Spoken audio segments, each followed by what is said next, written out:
చాలా సంతోషం అమ్మా. ఎదురు చూస్తున్నాం ఎప్పటి నుంచో. లలిత కళాతోరణం అవును. ఏప్రిల్ 5వ తారీఖు మధ్యాహ్నం 3 గంటలకి. అవునమ్మా. దీనికోసమేనమ్మా ఇంతకాలం ఎదురు చూసింది. ఎప్పుడెప్పుడా చెప్దాము అని చెప్పి. డిస్ప్లే చేద్దాము నెంబర్, అలాగే అడ్రస్ కూడా డిస్ప్లే చేద్దాము. వారు దూర ప్రాంతం నుంచి వచ్చేవాళ్ళు రావచ్చు. వాస్తవానికి అది కొంత సిటీ మధ్యలో కాబట్టి బస్ సౌకర్యాలు అన్ని ఉంటాయి.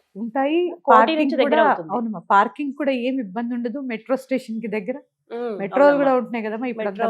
మెట్రోకి కూడా దగ్గర పార్కింగ్ ఇబ్బంది ఉండదు. చక్కగా మీరు వెహికల్స్ లోపల పార్క్ చేసుకుంటే కూడా ఇబ్బంది ఏమి ఉండదమ్మా. అదొకటి ఇబ్బంది ఉండదు. బయట ఎక్కడో పార్క్ చేసాము ఈ టెన్షన్ కూడా ఉండదు. ఆ ప్రాంతాలు కూడా దగ్గరే ఉంటాయి. అవునమ్మా, దాదాపుగా అన్ని పర్వాలేదమ్మా. మంచి ప్లేసే చూసారు. కాస్త అనుకూలంగానే ఉంటుంది. అవునమ్మా. అవును. ఇటు సికింద్రాబాద్ నుంచి వచ్చేవాళ్ళు, అటువైపు నుంచి వచ్చేవాళ్ళు రావచ్చు. అవును. ఇటు కోటి బస్ స్టాండ్ MGBS కాస్త దగ్గరే ఉంటుంది. అవునమ్మా. అవును. థ్యాంక్స్ అమ్మా. కొంచెం మంచి అంటే అందుబాటులో ఉన్న ప్రదేశమే ఇది. అవునమ్మా. దీనికోసమే కదా ఇన్ని రోజులు ఆగారు. అవును.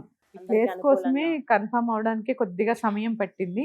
అందుకనే అనౌన్స్ చేయడం లేట్ అయింది తల్లి.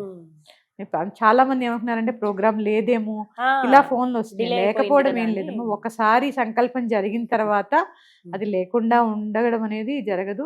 కాకపోతే ఇంత ముందు మేము ఎందుకు రుసుములు కట్టించుకోలేదంటే, ఎందుకమ్మా మీరు ఇంత ముందు కట్టి కూడా ఎందుకని చెప్పి, అది కూడా మీకు వారం రోజుల్లో. కాకపోతే రిజిస్ట్రేషన్ చేసుకునే వాళ్ళు మాత్రం ఎంత తొందరగా వీలైతే అంత తొందరగా రిజిస్ట్రేషన్ చేసేసుకోండి. 25వ తారీఖు వరకు ఆపేస్తామమ్మా. మార్చి 25. ఎందుకంటే మేము కూడా ఆ సామాగ్రి అంతా ప్యాక్ చేసుకోవడం ఇవన్నీ ఉంటాయి కాబట్టి మార్చి 25 వరకు ఎవరెవరైతే వీలుంటుందో అంతమంది పారాయణ చేసుకోండి. ఎంతమంది వీలైతే, గ్రూప్స్ కూడా ఉన్నామని చెప్పారు, ఎంతమంది వీలైతే అంతమంది రావడానికి ప్రయత్నం చేయండి. అందరితోటి నాకు అవకాశం ఉన్నంత వరకు నేను మీ అందరి దగ్గరికి వచ్చి ప్రయత్నం చేస్తాను. అందరితోటి మాట్లాడతాను.